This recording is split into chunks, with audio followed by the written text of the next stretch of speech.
Magandang araw po sa inyong lahat, mga minamahal kong mga kapatid sa Panginoon. Ito po ang inyong lingkod, si Pastor Ruel Camia po mula po dito sa Winnipeg, Manitoba, Canada. Para po sa ating pag-aaral ng salita ng Diyos ngayon pong umaga, welcome po sa Tinig ng Pag-asa. Sa araw pong ito, ang ating pong pag-aaral ay pinamagatan ko pong Manual for Hard Times. Hanguin po natin ito sa James chapter 1 verses 1 to 4. At ito po ang ating pagbubulay-bulayan ngayon pong umaga. Samahan po ninyo ako at ating basahin ang mga talata. James, a servant of God and of the Lord Jesus Christ, to the 12 tribes scattered among the nations, greetings. Consider it pure joy, my brothers and sisters, whenever you face trials of many kinds, because you know that the testing of your faith produces perseverance. Let perseverance finish its works, so that you may be mature and complete, not lacking anything. Pagpalain nawa ng Panginoon ang pagkabasang ito ng kanyang mga banal na salita. Ang katotohanan po ng ating pag-aaral ngayon ay evidence sa mga balitang ating napapakinggan.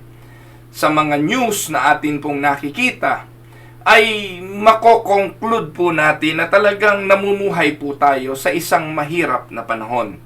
We live in not only in a difficult times but in a dangerous times. Nakakagulat po ang mga pangyayari and hindi natin kailangang i-elaborate para paniwalaan natin ang mga bagay na ito. Atin pong nabalitaan kamakailan ang digmaan ng Russia at ng Ukraine. Mga nagliliparang bomba na pinakawala ng Russia papunta sa Ukraine. Kamakailan, ilang araw pa lamang nakalilipas, nabalitaan din natin ang paglusob ng Hamas papasok ng Israel at nanguhuli po sila ng mga bihag at ito po ay kanilang mga pinatay. Gumanti ang Israel laban sa Hamas at gumanti naman ang Iran para sa Hamas at nagpakawala po kamakailan ng napakaraming mga missiles papunta sa Israel. Binabantayan po ngayon ang bagay na ito dahil may tension kung ano ang gagawing pagganti ng Israel laban sa Iran. Alam din po natin na merong tensyon sa China laban sa Taiwan na anytime ay pwedeng mag-escalate. Dadamay po rito ang maraming mga bansa sa Asia. Ang pilit na pagkamkam ng China sa West Philippine Sea na apektado hindi lamang Pilipinas kundi mga karatig na mga bansa. Alam din po natin ang ethnic cleansing na ginagawa po sa Myanmar ng mga Buddhist, ng mga militar. Under military control po ang Myanmar o yung dating Burma. At ngayon po ay talagang wala nang choice ang mga Christians kundi ang lumaban dahil nga po sa ginagawang ethnic cleansing. No? Religious war po ang nangyayari po sa Myanmar. Instead, sa halip na ito ay politika, hindi. Talaga pang noon pa ay talagang religious war ang nangyayari doon. Kamakailan ay nabalitaan natin ilang araw pa lang ang pagbaha sa Dubai, sa United Arab Emirates, na nakakataka, disyerto ay bigla na lang lulubog sa baha.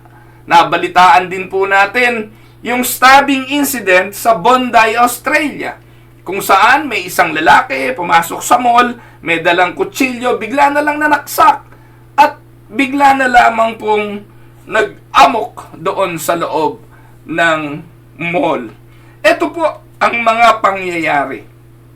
Bukod pa yan sa mga nababalitaan nating nagaganap araw-araw sa mga balita sa Pilipinas, sa iba't ibang bahagi ng mundo, maging dito sa Canada. Kamakailan nakakita po ako ng isang altercation sa kalye, hindi lang nagkabigayan sa kanila pong traffic incident, bigla na lamang pong binaril. Sa inis ng binaril, binangga po yun ang maril, patay.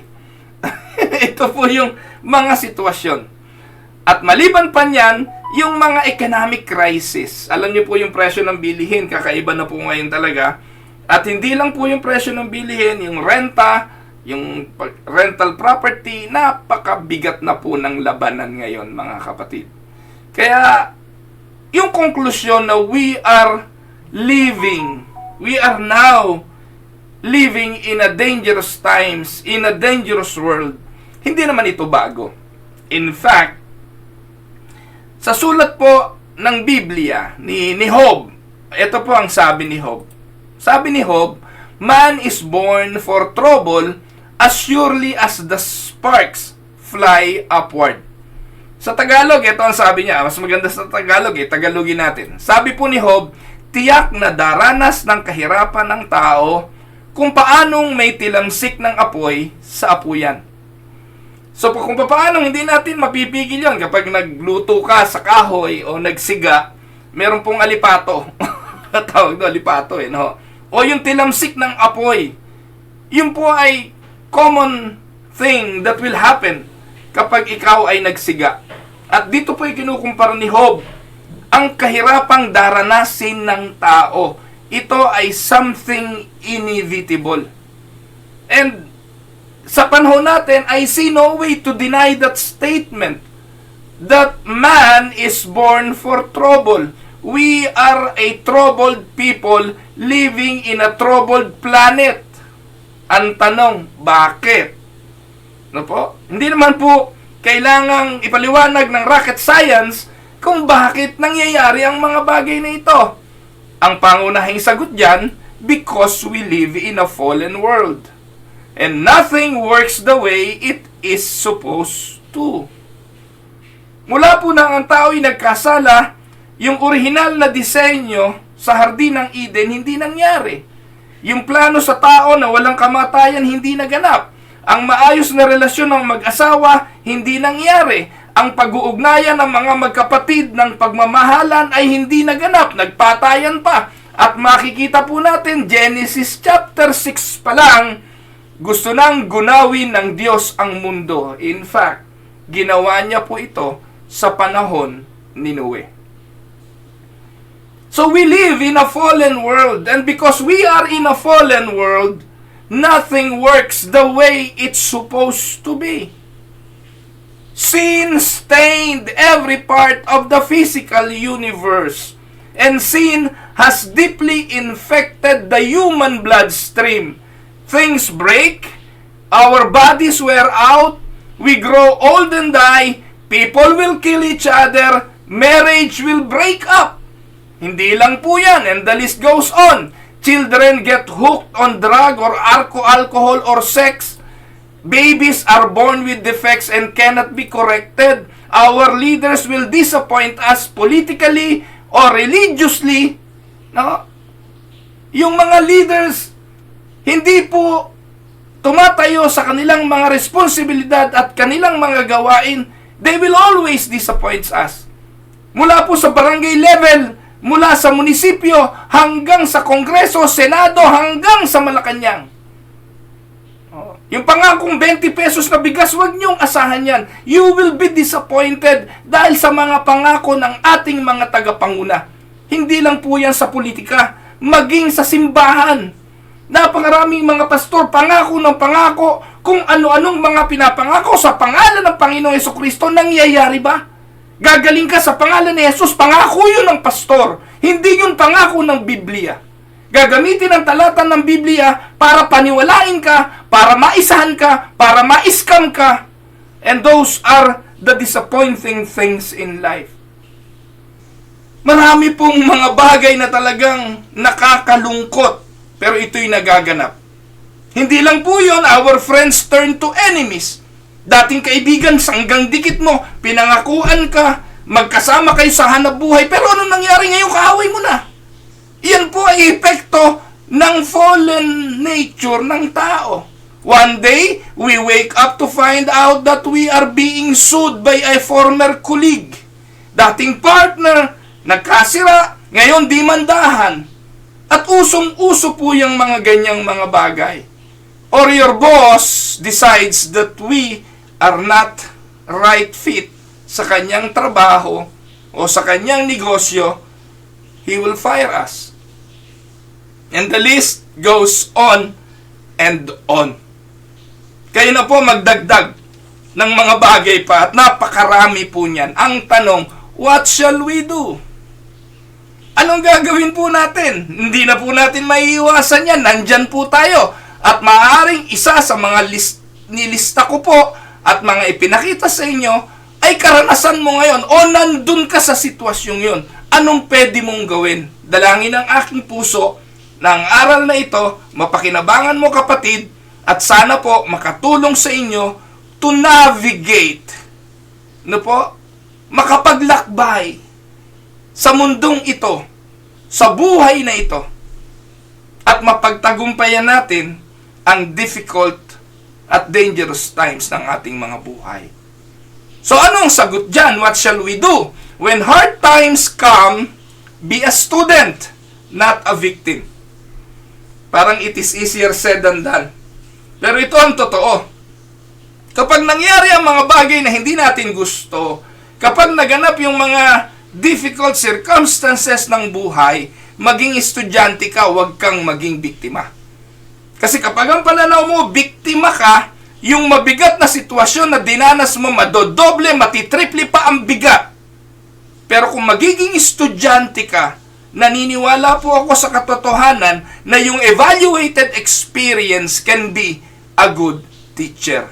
Mapapakinabangan mo ang sirkumstansya kesa wasakin ka ng sirkumstansyang ito. Can we say amen, mga kapatid?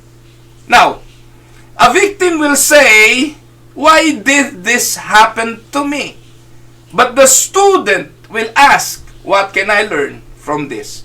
There is a big difference between the two. Yung biktima sasabihin, ba't ba nangyari sa akin ito? Bakit ako ang kailangan magkaganito? Ako ang nakikita, ako ang nasisisi. Bakit hindi yung kapitbahay kong walang hiya? Bakit hindi yung kakilala kong mamamatay tao? Bakit hindi sa kanya? Bakit sa akin? Yun ang victim. Pero bilang estudyante ng salita ng Diyos, bilang estudyante ng Diyos na dinadala sa maturity at perfection, kailangan nating tanong lagi, Lord, what can I learn from this? These are difficult days in many parts of the world. And we are living in the most probably difficult moment in the history of mankind. And I believe that hard times are coming, especially, not only to the unbelievers, but also to the believers. Hindi tayo exempted dito. Nandito po tayo sa mundong ito at kung anong dinadanas ng hindi mananampalataya, dadanasin din po natin. At tayo bilang mananampalataya, kailangan mas marunong tayo dahil ginagabayan tayo ng Diyos. Bilang mananampalataya, dapat meron tayong ibang pananaw kesa dun sa hindi mananampalataya. We need to know how to survive as the culture turn against us. Salamat na lang, yung mga tunay na mananampalataya, I'm referring to the true believers. Salamat na lang meron silang Bible. Meron tayong salita ng Diyos. Meron tayong pwedeng maging gabay. Paano tayo mamumuhay and how can we navigate in these dangerous moments of our lives. Ang Biblia hindi nagkulang ng paalala sa atin tungkol sa kung ano ang ating dapat gawin. And that is why, ngayong umaga, puntahan natin ang sulat ni Santiago at meron po tayong mapupulot on how we can live our lives in this dangerous moment. Ito pong aklat ni Santiago probably is the earliest of all New Testament book. Maaaring ito yung pinakamaaga sa lahat ng New Testament book. Ito yung sinulat around AD 38 hanggang AD 44. And it reads like a letter not only to them, but to us as well. Napaka-practical po ng sulat ni Santiago. And here is what we need to know about the book of James. Sino po bang sumulat nito? Binanggit po sa James chapter 1 verse 1, James was evidently the half-brother of Jesus. Bakit half-brother? Ibig sabihin, he was a biological son of Mary and Joseph. Si Jesus, bagamat siya po ay anak ni Maria, hindi po siya anak biologically ni Joseph. Po, alam natin ang kwento dyan. So, kung titingnan po natin, half-brother ni Jesus si James, anak po siya ni Maria at ni Jose. We know that he wrote very early because the book is addressed to whom? Ayon po sa verse 1, it was addressed to the 12 tribes scattered abroad. Yan po ang sabi ng James chapter 1 verse 1.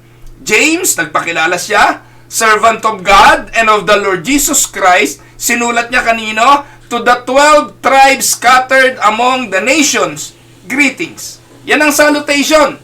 Meaning, yung pong scattered abroad probably are the very earliest Jewish believers who had been scattered because of the persecution of the church in Jerusalem. Mababasa po natin yan sa Acts chapter 8, 1-3. Sabi po dyan, and Saul approved of their killing him. Sino yun? Si Stephen.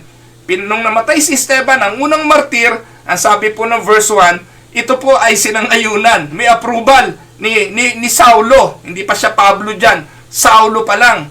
On that day, ang sabi po ng sumulat ng gawa na walang iba kundi si Lucas, on that day, a great persecution broke out against the church in Jerusalem, and all, sabi po dyan, all, lahat, maliban sa mga apostol, ay nangalat throughout Judea and Samaria. Verse 2, godly men buried Stephen and mourned deeply for him. But Saul, si Paul, bago siya naging Paul, began to destroy the church. Going from house to house, he dragged off both men and women and put them in prison. Those early Christians were Jewish believers scattered, poor, and they are struggling. They have difficulties living a dangerous kinds of life. Probably, hindi naman kasing kapareho ng buhay natin. Hindi naman tayo hinahabol para patayin. Wala namang Saulo na nagtatangkang pugutan tayo ng ulo. Wala naman nagbabahay-bahay sa atin para tayo damputin at ikulong dahil sa ating pananampalataya. Maaring ikaw na nakikinig sa akin, hindi ka makarelate kasi hindi mo naman ito nadadanasan. Pero gusto ko pong sabihin, the earliest believers ay nasa dangerous times. They were persecuted. They were hunted because of their belief in Christ. In many ways, the little letter of James is the most practical book in the New Testament. Pwede nyo po itong basahin bilang sermon. No? Hindi masyadong maraming theology rito, hindi katulad ng Book of Romans. Yung Book of Romans, puno po ito ng theology, yung sulat ni Paul. Pero itong sulat ni Santiago ay very practical. Sabi nga po, may nagsabi na ito'y binubuo ng 50 commands sa 5 chapters lang. 50 commands. And this is different from the Book of Romans na intricate and punong-puno ng theological argument. The book of James is straightforward, a point-blank talk from a man who knew his reader, at yung reader na kanyang pinagpapasahan ng liham na ito, alam niyang nangangailangan ng encouragement. They need to stand strong in hard times because they were experiencing hard times. Pero mga kapatid, after 2,000 years, yung sulat na ito ni Santiago, hindi lang akma sa kanyang mga sinulatan, hindi lang akma sa 12 tribes scattered among the nations, kundi akma maging sa mga hintil na katulad natin, na hindi kabilang sa mga tribo na nangalat sa iba't ibang parte ng mundo. After 2,000 years, the word of James still ring true today. Atin po itong pag-aralan. Puntahan po natin ang mga talata. Let us go to verse 2. Meron pong utos na iniuutos dito si Santiago. Let us look at the command. Anong utos?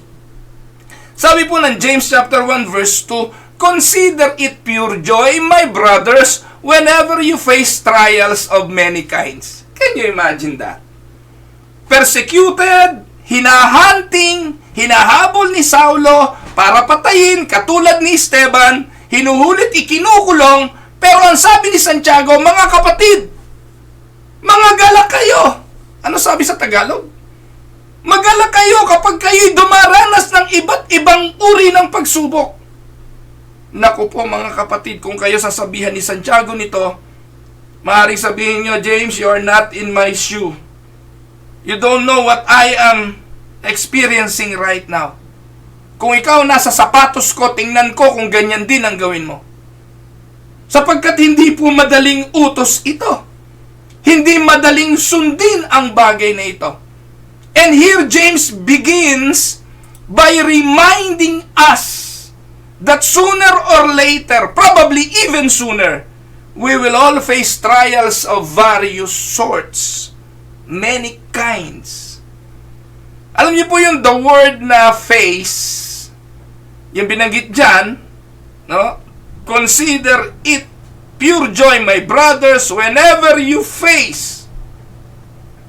Haharap at haharap ka. Inevitable yun. The idea of falling or stumbling over a problem. You will face it. Ang paglalarawan po nito mga kapatid yung bang tipong parang naglalakad-lakad ka lang. Pasipol-sipol. O nagja-jogging. Nakita ko po ito kay Rafi Tulfo no isang araw May isang lalaki, kasama yata yung kanyang apo o anak, papasok lang po sila sa isang building para may bibili niya yata kung ano. Pagpasok po nila, may biglang bumagsak. Salamin, tama sa ulo. Biyak yung ulo. Ang problema, yung ano, kaya nagpunta kay Rafi Tulfo, kasi yung may-ari ng building ayaw magbayad. No? Dahil aksidente raw. Biyak yung ulo ng tao dahil dun sa bintana nila na bumagsak. So, yung bang tipong excited ka, no? Excited ka, pagising mo sa umaga, parang ganda ng sikat ng araw, maayos ang buhay, pupunta ka lang, mamimili ka ng something, ipapasalubong mo marahil, ibibigay mo regalo kung kanino, excited kang gawin ito, then all of a sudden, may babagsak sa ulo mo. You will face something that you don't want to face. O, gaya naman dito sa Winnipeg, nagmamaneho ka, ang ganda ng kotse mo, naka-Jaguar ka, tapos maayos ang takbo mo, pasipul-sipul ka, bukas ang radyo mo, and then all of a sudden, biglang umikot yung kotse, nagpagulong-gulong, dahil napadaan ka sa isang malalim na pothole. Uso po rito sa Winnipeg yung pothole. Yung baku-bakong kalsada. Dito. Ito po ang sitwasyon. No matter who we are, no matter where we live, trouble is just a phone call away. Yung Bondi, yung nangyari sa Bondi, Australia, kung saan yung mga tao nasa mall, nagsasaya, no? 4 na babae yata o 6 yung namatay doon. Then all of a sudden, may isang lalaki may hawak na kutsilyo, bigla na lang nanaksak. Nakakalungkot, pero ito ang senaryo. Ito ang sitwasyon. And maybe you have also your own personal experience of such thing. No matter who you are or where you live, trouble will come. A doctor may say, sorry, may cancer ka. Or the voice may inform you that your daughter has been arrested for shoplifting. Or your daughter got raped, gang raped. Or you may be fired in your work without a warning. Or someone you trusted may start spreading rumors and lies about you. Or your husband may decide that he doesn't want to be married to you. He is going to file a divorce or annulment. And many, many more. The list is endless. Because ayon kay James, our trials, our problems are multicolored. It varies. The question is, how then should we respond to these hard times that suddenly comes our way? So James offers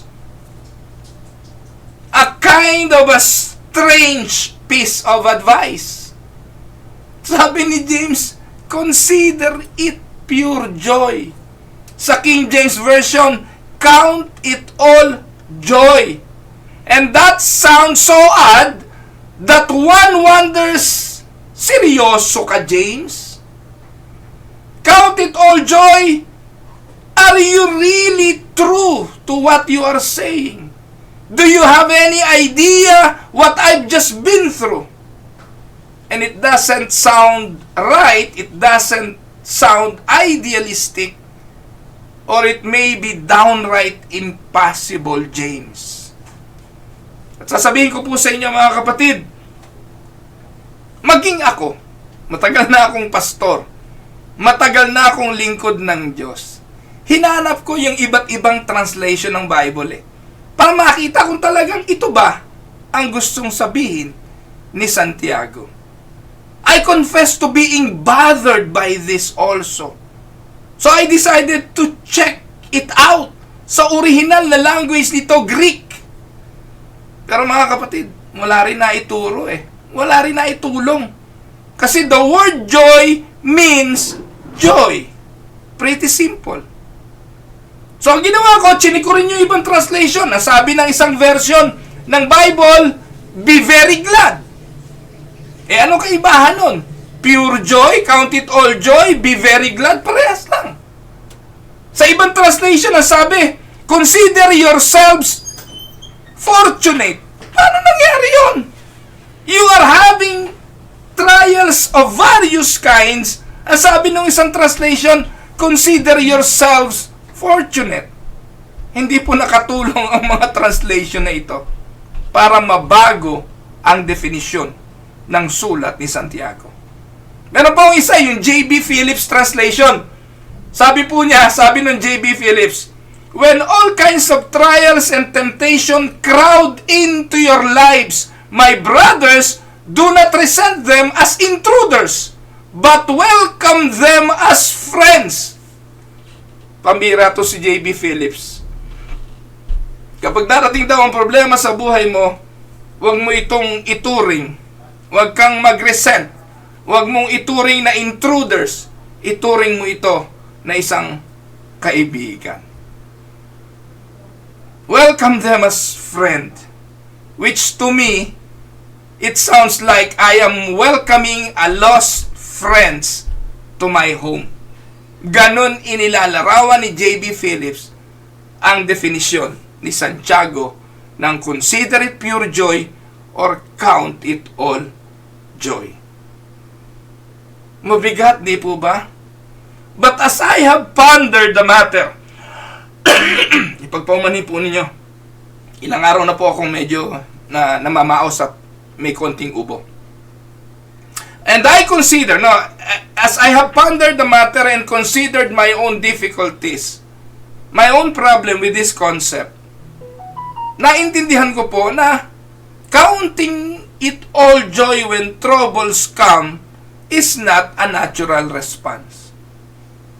Wala pong tao na antimano pagdating ng problema at trials ng buhay ay bibilangin ito bilang kagalakan. Hindi kasi ito natural response. Ano po ba ang natural response? If we want a natural response, we can talk about anger. We can talk about despair. We can talk about complaining or even running away. Those are the natural response of people. It is not a natural response to find joy in hardship. Ang hinahanap natin, excuse. Ang hinahanap natin yung pwedeng sisihin. Ang hinahanap natin ay pagreklamo. O kaya ay pagtakas, ayaw natin ang problema, iiwanan natin ito. And those are the things that most of the time people do. May problema sa pag-aasawa, diborsyo agad ang solusyon dyan. May problema sa mga anak, abandonahin ang mga anak. May problema sa trabaho, mag-resign, humanap ng ibang trabaho. Those are the common things. Pag may problema sa trabaho, maghahanap ng masisisi. Magagalit, magwewelga, maninira. Those are the common response. The natural response.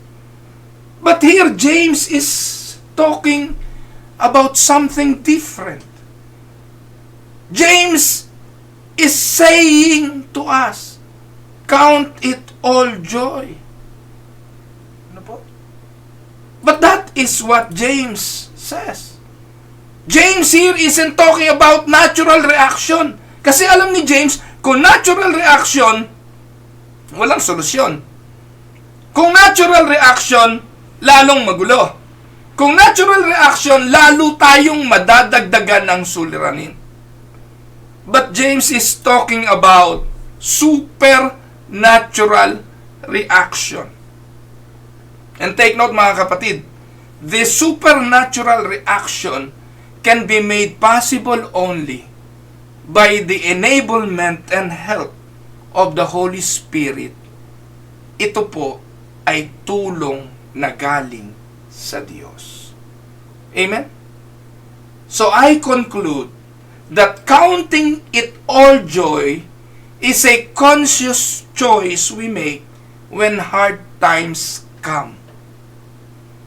Truthfully, it is probably a choice we'll have to make again and again and again hanggat nandito tayo sa mundong ito.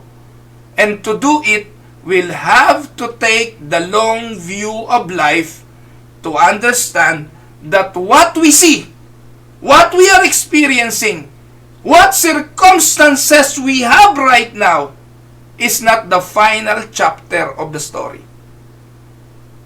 Amen?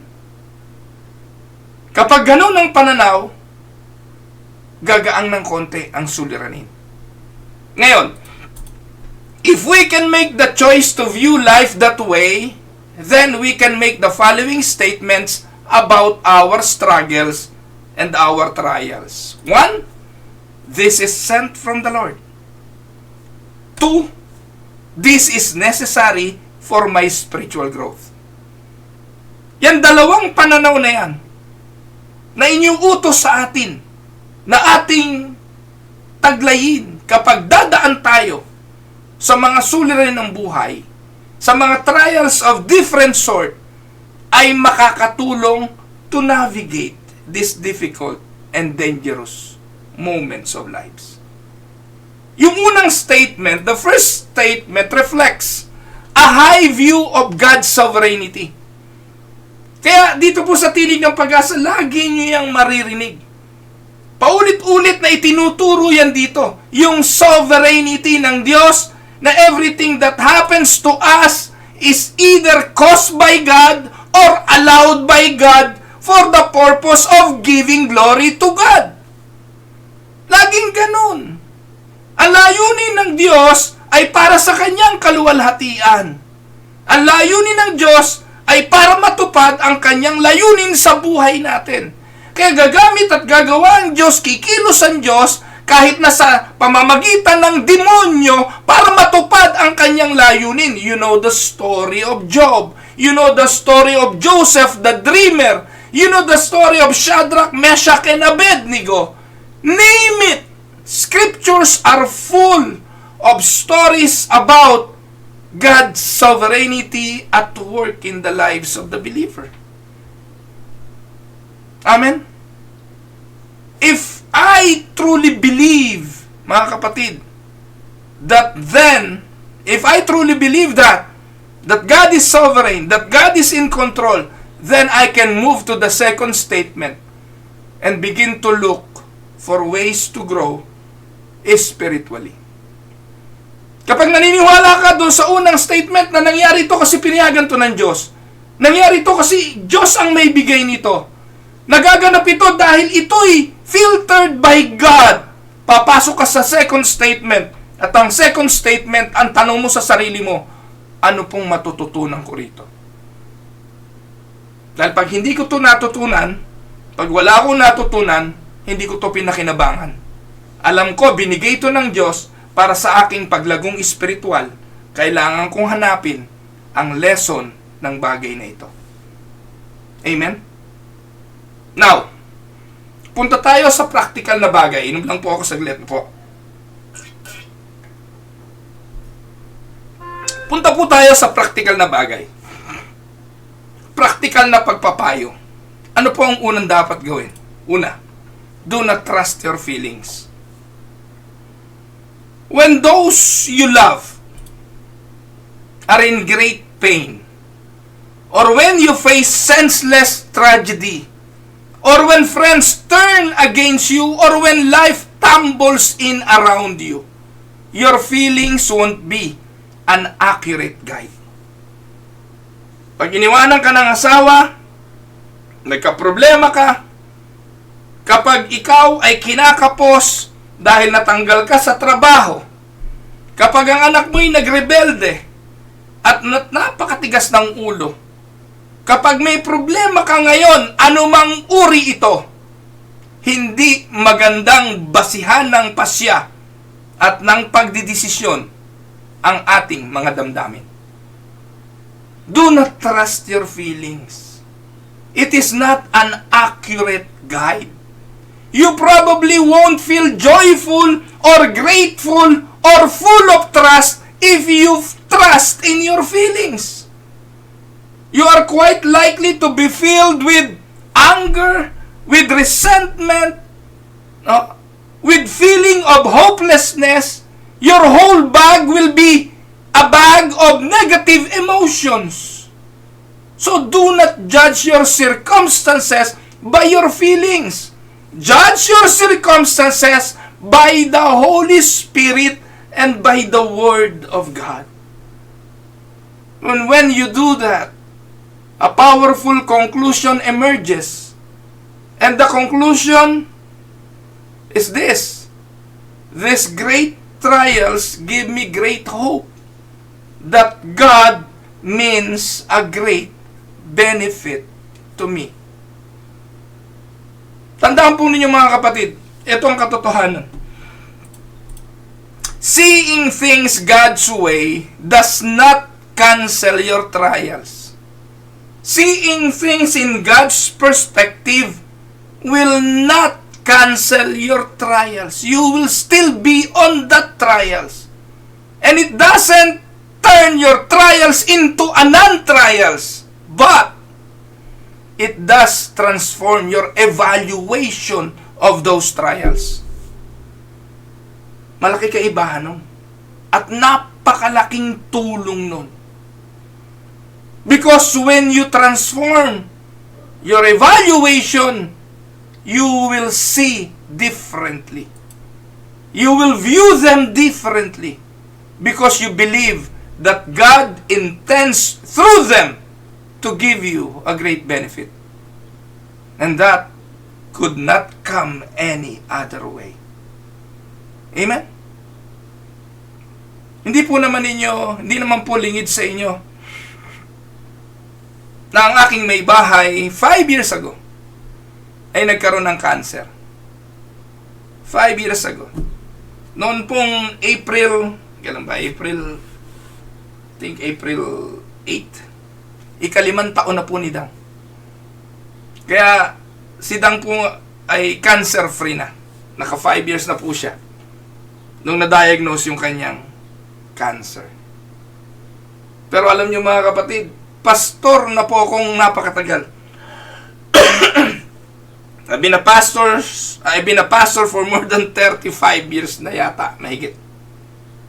18 lang po ako nung naordinahan ako bilang predikador, bilang preacher. At sa mahabang panahon na yon, magsisinungaling ako kung sasabihin kung hindi ako nauga nung unang diagnostic na si Dang ay may cancer. Sang gabi ng amin pong bago matulog, akin pong nakapa na meron siyang lump sa kanyang breast. Right breast. Ang misis ko po, bago matulog yan, gabi-gabi minamassage ko po yan. Buong katawan niya po. No, walang malisya. Pero that is the only way I can probably compensate sa kanyang maghapong pagtatrabaho. Kanyang mga binte, yung kanyang mga paa. Ngayon, araw-araw yung kamay na lang ang pinapamasahe niya. Sabi niya, wag na sa katawan. Yun na lang kamay. Araw-araw po yung kamay niya masakit. So, yun ang minamassage ko po yun. At nung gabing yun, sabi ko, mahal, meron bukol. Bago kami matulog, nagpray kami na Kung ano man tong bukol na to, Lord, hinihiling namin, sana hindi naman ito malala. That was our prayer. So, we called the doctor the following day for an appointment. Nag-book ng appointment. Kung pagtingin ng doktor, pagkapa ng doktor, we need to take a biopsy of that. Pagka-biopsy, antimano, paglabas ng resulta ng biopsy, katikatera po ito si Dang eh. Pagbalik namin sa doktor, pag pupunta ka po sa mga doktor dito, papasok ka doon sa room, sabi, room number 7, upo kayo doon, kami mag-asawa. Wala pa yung doktor, nandun pa sa room number 5 or number 6, may chine-check pa yun. Pagkatapos doon, saka pupunta sa room mo. Ano po? Yung nurse na nagdala ng result, ipinatong sa mesa ng doktor, si Dang di nakatiis. Sinilip agad yung result. At doon po niya nakita yung result. Carcinoma. Breast cancer. At tumingin po siya sa akin. Pagtingin sa akin, tumulo na ang luha. Wala pa yung sinasabi ng doktor. At pagdating nga ng doktor, sinabi nga po na cancer. Ang hirap, no po? At aminin ko sa inyo bilang pastor, natanong ko rin ang Diyos na, Lord, why? Hindi bilang paninisi, kundi bilang pag-inquire. Anong plano mo, Panginoon, sa amin? Anong plano mo sa akin? Tayo po, dadalhin tayo agad nung still small voice. Hindi galing sa Diyos, kundi galing sa kaaway ng Diyos.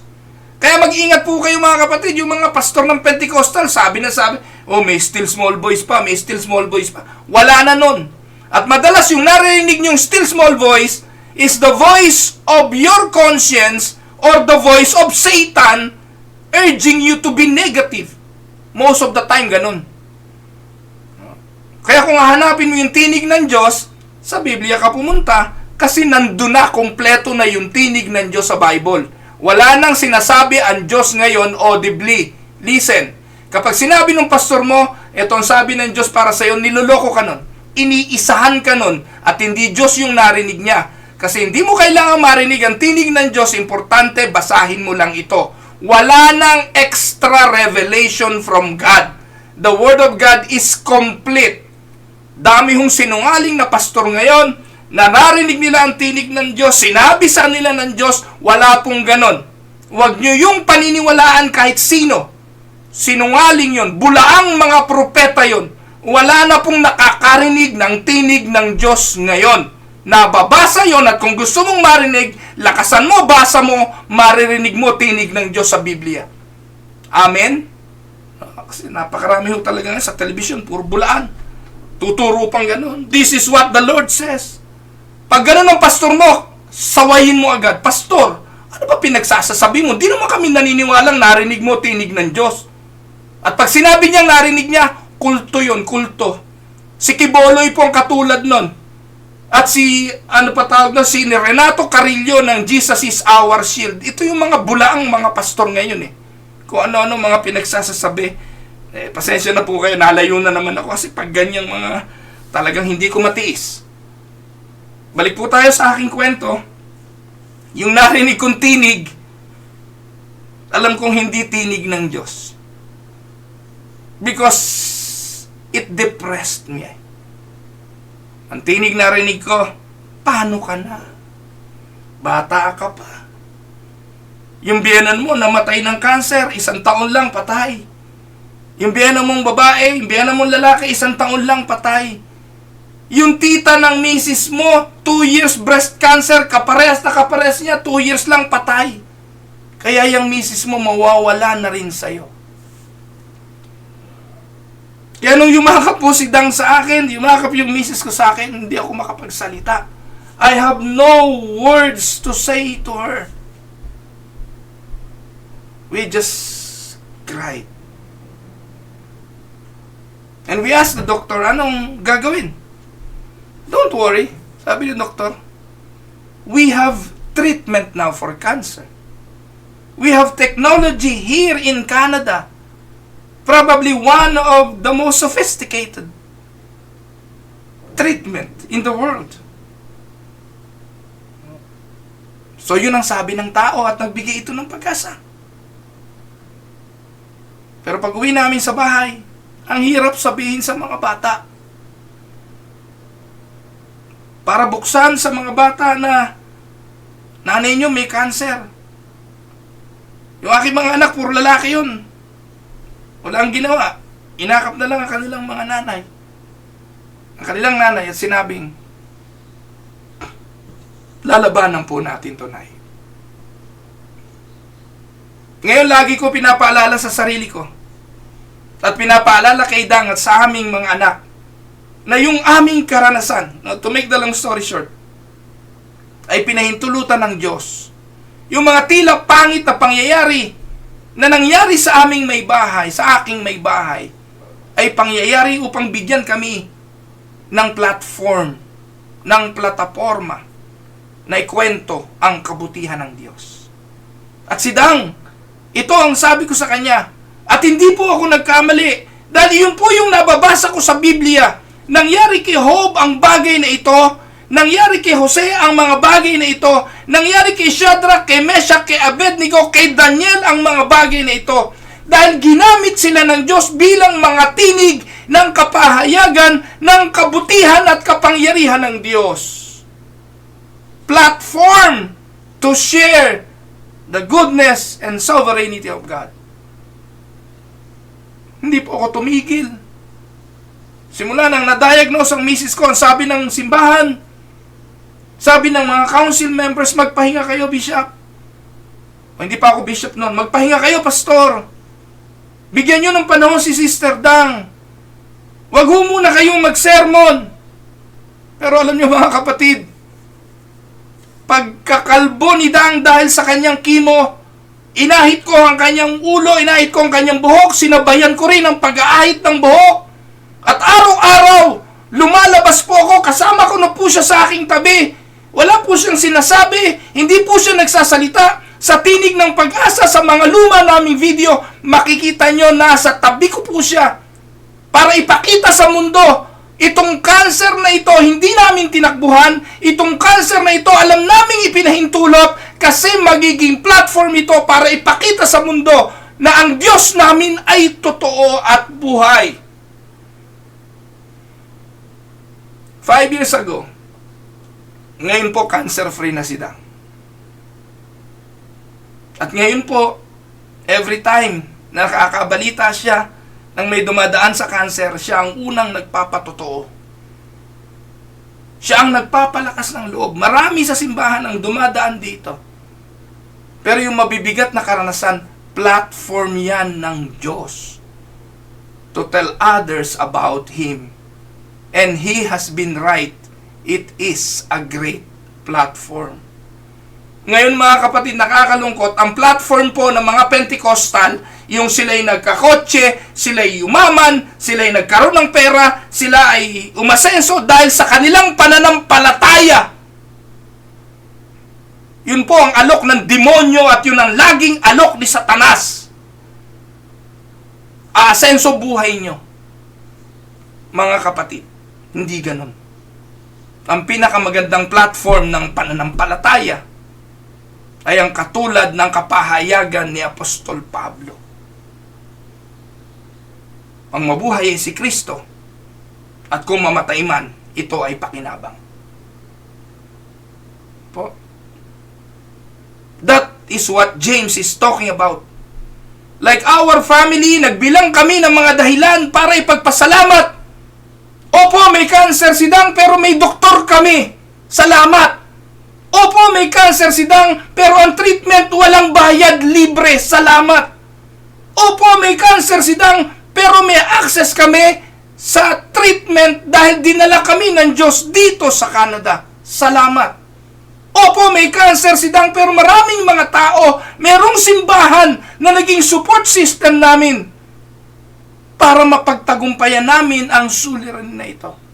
Opo, may cancer si Dang, pero yung mga anak namin tinuruan na magsikilo sa mga gawaing bahay at natuto rin si Dang na kumain at mamuhay ng healthy at marami pang iba. My dear friends, count it all joy.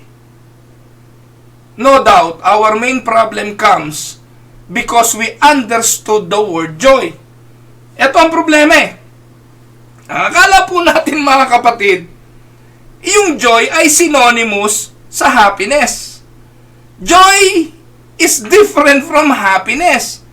Joy is deep satisfaction that comes from knowing that God is in control even when my circumstances seems to be out of control.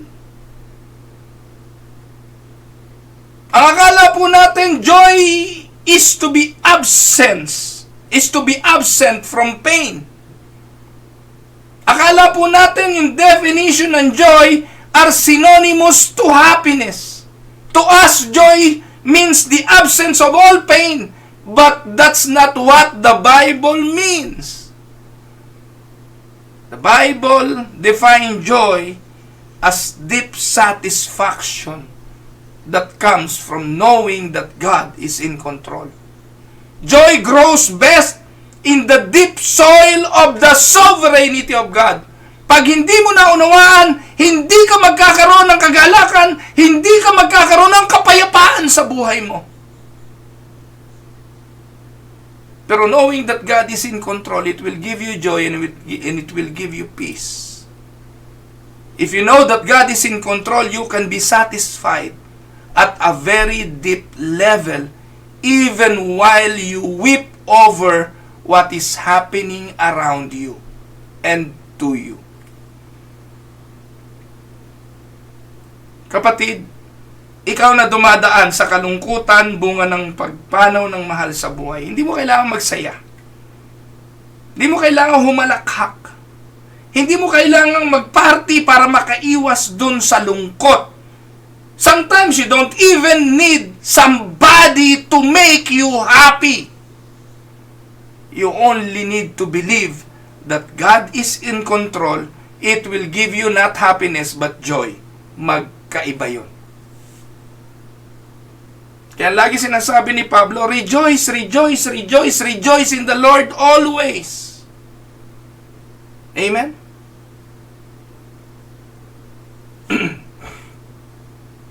Tingnan natin ang dahilan. Bakit ito ang utos ni Paul? Let us look at the reason. The reason. Sabi po, James 1:3, because you know that the testing of your faith develops perseverance. Every word of this verse is crucial. Kaya mahalaga po pag nag-aaral talaga, alam natin eh. No, hindi naman natin kailangan magbigay ng paliwanag dyan. Andyan po ang paliwanag eh. Sinasabi na po ni Santiago, anong dahilan? Bakit tayo kailangan magalak? Because you know. The phrase you know refers not to head knowledge, na madalas ay tinatawag nating book knowledge, book learning, or theory. Hindi po yun yung binabanggit ditong you know. Ang binabanggit ditong you know ay yung tinatawag na heart knowledge, the kind of knowledge gained not only theoretically but gained through years of experience. Alam niyo mga kapatid, ang buhay ay higit nating natututunan ng kahulugan kapag ating naranasan. Marami pong tao ang gagaling sa theory. Kaya ako mga kapatid, take note na paano ka kukuha ng speaker para sa marriage seminar? Paano ka kukuha ng speaker na magpipreach sa inyo tungkol sa usapin ng pag-aasawa? Na iisang taon pa lang nag-aasawa. Ano karanasan nun? Kaya hanggat maaari, ayoko pong payagang magkasal ang walang asawa. Anong papayo nun? Anong ituturo nun? Puro theory. Hindi karanasan. Kaya napakasarap magpayo ng ano? Yun bang mga pastor na nakalagpas na sa golden years anniversary? Lahat ng ipapayo niyan, totoo. Lahat ng isishare niyan, totoo. Lahat ng ibabahagi niyan, naranasan. Amen? gumagawa ng paaralan. Kaya yung paaralan, pagkatapos mo mag-aral, padadaanin ka sa OJT, on the job training. Kasi may mga bagay na hindi kayang ituro ng libro na matututunan mo lang sa karanasan. At ito po ang dahilan kung bakit sinasabi ni Pablo, because you know, you will experience it. You will go through trials. You have to go through in order to know that the theory is true. Amen. Some things we learn from books. Others we learn in the school of hard knocks. God intends to put our faith to the test. The word testing refers to the process. Yung testing process yan, mga kapatid. Process of what? It is the same as the process of purifying gold. Nakakita na ho ba kayo? Alam niyo po mga kapatid, mahilig ako manonood ng National Geographic. Yung mga gold rush sa National Geographic ba yun? No? Sa History Channel, meron din yata. Kung saan, yung mga mining, no? Kukunin yung ginto sa lupa, pagkatapos kunin yung ginto, hindi pa yun ang puro. Dadaan pa ho yun sa tinatawag na process of purification in order to separate the gold from the dross. Yung ore was placed in a furnace, painitin yung ore, ilalagay doon yung gold, at kapag tunaw na ito, tatanggalin yung dross sa ibabaw, at ang matitira ay purong ginto. And that's a picture of what God is up in our fiery furnace, in our fiery trials. We all have to undergo some furnace time. Sooner or later, we will experience that, and some of us will spend an extended time in the furnace of affliction, but the result is pure gold. Amen? Christ-like character. At si Job, nagsalita po siya nito sa Job 23:10. Sabi po niya, but he knows that the way that I take, when he has tested me, I will comfort as gold. Nakita ni Job na yung kanyang pinagdadaanan ay testing ng Diyos para paglabas niya roon, ginto, purong ginto. Ngunit alam ng Diyos ang aking bawat takbang, kapag sinubok niya, lalabas ang kadalisayan. Amen? Tandaan, until your faith is put to the test, it remains theoretical. You never know what you believe until hard times come. Kaya, bilang mga Kristiyano, wag puro libro. Put it into the test. Ilagay nyo sa action. Ilagay nyo sa mga bagay na totoo in order to prove that what you learned is real. Amen? Ganon din po sa leadership. Wag puro libro ang leadership. Kailangan you put it to action, you put it to the test. Hindi lang po puro libro ang mga natututunan sa ministeryo. Ilagay mo sa action. Doon mo ngayon mararanasan ang kadalisayan ng mga bagay na iyong natutunan. Amen? Minsan, mga kapatid, hindi naman talaga natin napipigilan. Wala naman tayong control. When the phone rings with bad news, when your son winds up in prison, when your best friend betrays you, when you lose your job, when your parents suddenly die, nakabalita ka sa Pilipinas, may namatay, may ganito, everything seems to fall apart. Then you discover what you truly and actually believe in the depth of your soul. Pag dumating lang naman itong mga problemang ito, doon mo nakikita kung anong kaya mo. Kung anong sukat ng pananampalataya mo.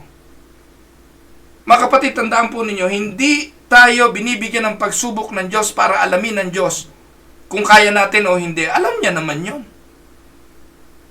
Hindi rin po binibigay ng Diyos ang pagsubok para alamin ang sukat ng ating faith. If we will fail or we will pass. Hindi po ganun ang Diyos. All-knowing siya. Alam niya kung mag-feel tayo o hindi. Pero bakit binibigay ang pagsubok? Para yun sa atin. Because the testing of our faith will produce endurance. Para yun sa atin. Yung endurance pa para kanino? Para sa atin. At para kanino ba malaman yung strength ng ating faith? Para ba sa Diyos? Hindi. Para din yun sa atin. Para tayo mismo ay bigyan ng salamin ng Diyos at ipakita sa ating muka, Hoy Ruel, eto pa lang ang kaya mo. Kaya kita binigyan ito para makita mo kung kaya mo to o hindi. Ngayon hindi mo pa kaya, come to me. I will be your strength. Feed on the Word of God for you to grow more in your faith. At bilang Kristiyano, kapag naintindihan mo ito, kapag naunawaan mo ito, i-welcome mo lahat ng pagsubok bilang pagpapakita sa iyo ng Diyos kung sino ka. Trials will reveal to you who you really are and what you are really capable of. Tama? Kaya, consider it or count it all joy. Amen? Tandaan po ninyo mga kapatid, minsan, you can talk about heaven all you want, but you will discover whether or not you believe in it when you are standing in a casket of someone you love. Gusto natin pag-usapan ng langit. Ang sarap ng langit. Ang ganda ng langit. Wala namang gustong pumunta doon ngayon. Pero, kapag nasa ataol ka na, at ang mahal mo sa buhay ang nandun, magiging totoo sa'yo yung pinananampalatayanan mo. May langit. Amen? God uses trials to produce perseverance. The Greek word is sometimes translated as endurance, or steadfastness, or patience. This is battle-tested faith that stands up under withering fire from the enemy and does not cut and run. That is perseverance. Sabi po ni William Barclay, in the early church, the martyrs gained the respect of unbelievers because in the moment of death, they had this quality. Anong quality yun? Ano yung quality ng mga early believers? To the very end, they died with their faith intact. Paano pinatunayan? Of them it was said, they died singing. That's what perseverance look like. You don't get those perseverance in good times. You only get that perseverance in the hard times. Amen?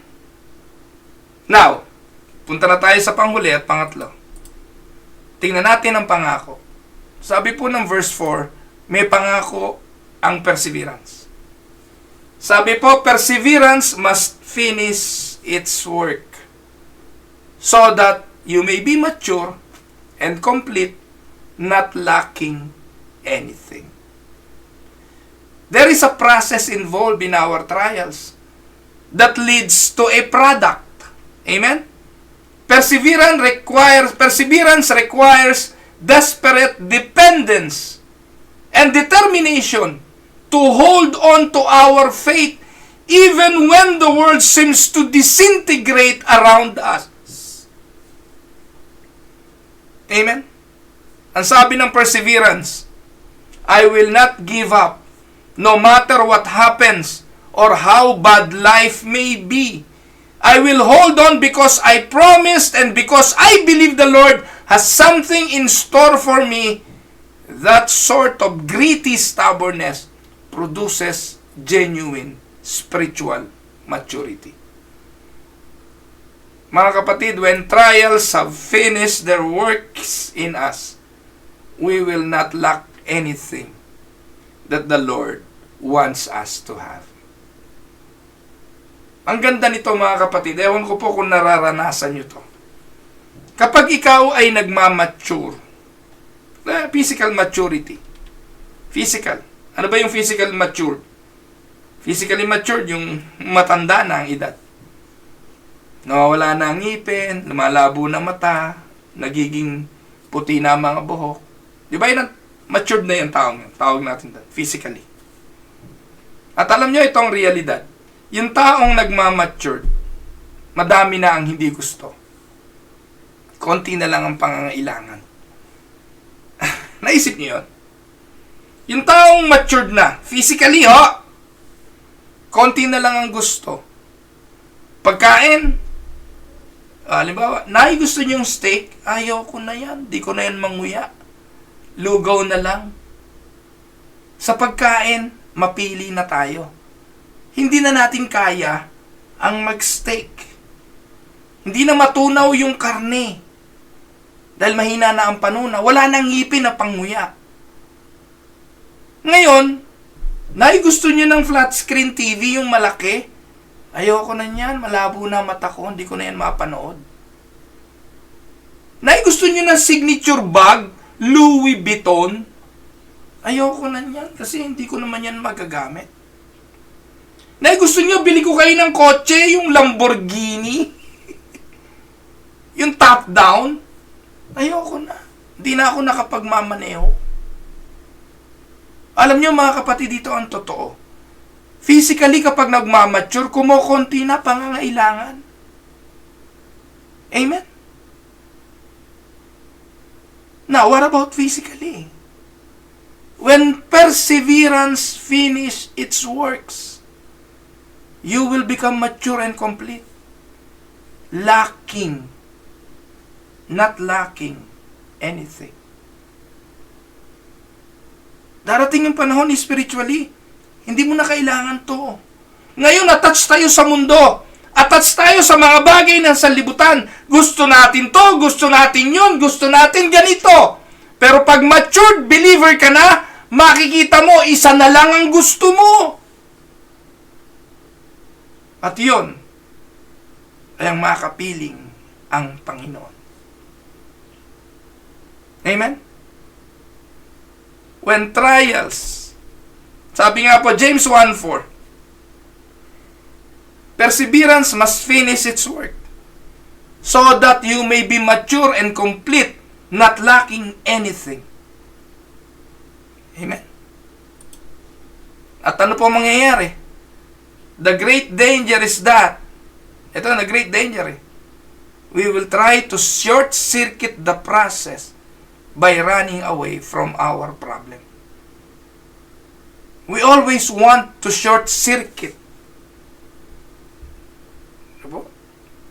Mga kapatid, si Apostol Pablo ang sumulat ng Philippians 4:13. At ang sabi po ni Santiago, I can do all things through Christ who strengthens me.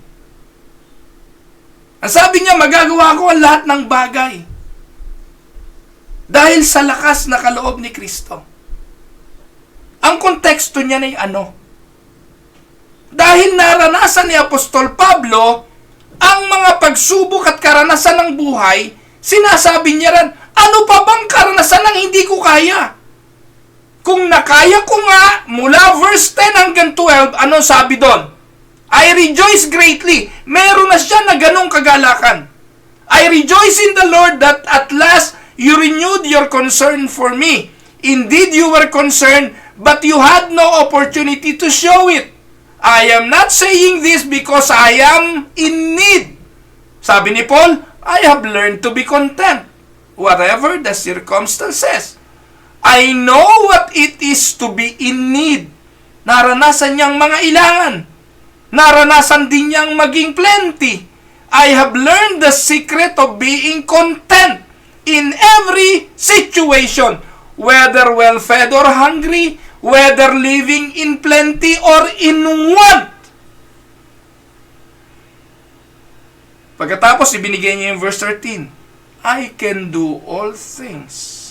Yung all things na binabanggit niya is in reference to the trials and problems of life. Kaya ko na lahat yan.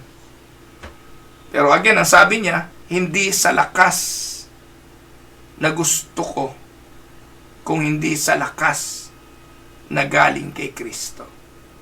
Hindi lakas na galing sa akin, kundi sa lakas na kaloob ni Kristo.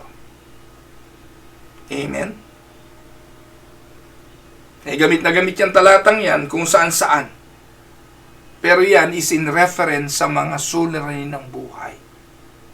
Naranasan ni Pablo ang meron, naranasan niya ang wala, naranasan niya ang magutom, naranasan niya ang mabusog, naranasan niya ang hirap ng buhay na ito. Dahil naranasan niya, ano pa ang hindi niya kaya? Bring them on. Sabi ni Paul, I can do all things. Amen? Kaya, ang danger ay ito, yung binanggit ko kanina. We try to short-circuit the process by running away to the problem. Mga kapatid, don't try to get out of anything prematurely. Napakaraming tao napapahamak dahil sa pagmamadali at paghanap ng solusyon sa kanilang sariling lakas. Sabi ng Proverbs chapter 16 verse 31, gray hair is a crown of splendor. It is attained in the way of righteousness. Ano sabi sa Tagalog? Ang mga uban ay putong ng karangalan. Ito ay natatamo sa matuwid na pamumuhay. Many of us want to short-circuit. Pero ano sabi? Yung maturity, hindi nakukuha yan ng 3 araw. Ang maturity, hindi nakukuha ng madalian. Katulad ng pagpapastor, hindi nagiging pastor sa simula ng pagbabasa ng Bible lang. It will take a long process. You need to go to the process. Amen? At katulad niyan, ang sabi, ang pagmamature ay nakakamit in the way of righteousness. Natatamo sa matuwid na pamumuhay. Ang maturity. Kasi di ba, yung pong uban dyan, hindi po yan yung mga, hindi po yung literal na uban lang, kundi yan po yung pinakikita sa atin, yung sense of maturity of a person. Kasi nakakita rin naman tayo, bata pa, puti na lahat ang buhok, hindi pa matured. Pero what is Proverbs is in reference to ay yung maturity talaga sa pamumuhay na nakamit sa pamamagitan ng matuwid na pamumuhay. Amen?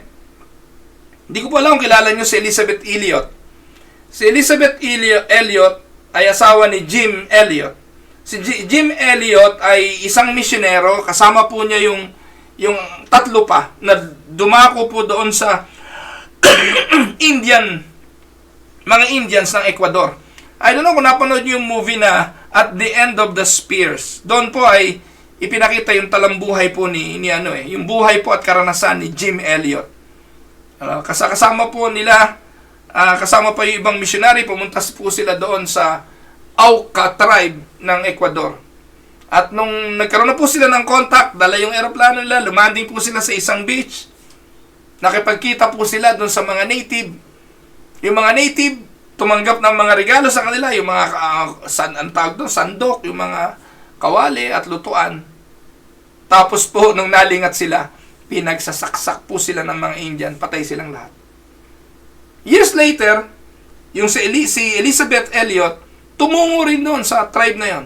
And they made contact, inadapt po ni Elizabeth, yung isa sa anak ng native doon, ng Indians. At eventually, yun na naging contact nila hanggang sa naging Christian yung tribu na yun. Yung pinaka-leader doon, si Min Kayani, natanda ko pa yung pangalan niya. Dinala po siya ni Elizabeth Elliot sa Amerika. Ang ganda ng testimony ni Min Kayani, pagbalik niya sa tribo. Sabi niya, sa Amerika, yung mga prutas, hindi mo na pinipitas, hindi mo hinuhukay. Kukunin mo na lang nakasalansa na doon sa mga karton. Kukunin mo na lang, pag uwi mo, uwi ka na. Hindi niya alam, grocery yon. Binabayaran yung mga yun doon. Ano po? Tandaan po natin mga kapatid. Si Elizabeth Elliot, by the way, namatay yung kanyang asawa, si Jim. Dahil nga puro sa nangyaring yon. Pero later on, na-realize niya, may plano ang Diyos. Sa pagkamatay ni Jim, binigyan uli siya ng Diyos ng isang asawa. Si Addison Leach. At itong si Addison Leach, siya ay naging presidente ng Pittsburgh Theological Seminary. Pero yung ikalawang pagkakataon, si Addison Leach ay namatay dahil sa pagkakaroon ng cancer. Muli, naiwanan si Elizabeth sa isang malungkot na pagkabalo. Alam niyo mga kapatid, etong testimony niya. When trials come, and they come to all of us eventually, there is something we cannot know and something we can know. We can't always know why things happen the way they do. No matter how hard we try to figure things out, there will always be many mysteries in life. The greater the tragedy, the greater will be the mystery. God does not explain Himself to us as we go through life. We can look back and see many blanks that we wish God would fill in for us. Most of the time, we will carry those unfilled blanks with us all the way to heaven. We will carry those questions with us in heaven. Pero ang tanong, pagdating mo ba ron, itatanong mo pa? I don't think so. Mga kapatid, when hard times come, we can know that God is at work in our trials for our benefits and for His glory. Yan ang malinaw na sinasabi ng Romans 8:28. No? For all things work together for good to them that love God and are called to His purpose. For the children of God, all things do indeed work together. The Christian way is not an easy way. Any representation of an easy way are false rather. Sabi nga po, in various ways, we will all struggle every day as we make our earthly pilgrimage. It will be hard. In a fallen world, there can be no other way. And for the most part, we cannot choose our trials, nor can we avoid most of those trials. But we can choose how we respond, and that part is up to us. Mga kapatid, we can choose joy against bitterness. We can choose forgiveness over anger. We can trust or unbelief. We can have faith over fear. We can love over hatred. We can be kind over malice. We can choose gentleness over stubbornness. We can choose mercy over revenge. We can choose worry or peace over worry. Hope over despair. Huwag kalimutan, our perspective makes all the difference. God does not intend to destroy us by the trials. He allows trials to come our ways. Those things that seem so painful now will one day be clearly seen as benefits to our spiritual growth. Amen? Tandaan, they are not meant to defeat us but to be means to a greater spiritual victory. Therefore, we should not complain when hard times come. We should rejoice, and we will rejoice if we believe that God has said, every hard trial is another step on the stairway that leads from earth to heaven. Pagpalain po tayo ng Diyos. I hope nakinabang po kayo sa araling ito. At kung nakinabang kayo, share nyo po. Na madali lang naman po gagawin eh. Share nyo lang ang video ito. Pindutin nyo po ito sa inyong timeline. Pupunta po sa timeline nyo ito. Kung may makakita po nito na kaibigan ninyo na dumadaan sa mga pagsubok ng buhay o yung mga naiimpluwensyahan ng mga Pentecostal at mga pambobola ng mga pastor, magigising po sila sa katotohanan na hindi natin maiiwasan ang mga problema ng buhay. But we can rejoice. We can have joy according to James. Pagpalain po tayo ng Panginoon. Ito po ang inyong lingkod, si Pastor Ruel Camia, para sa Tinig ng Pag-asa. God bless mga kapatid.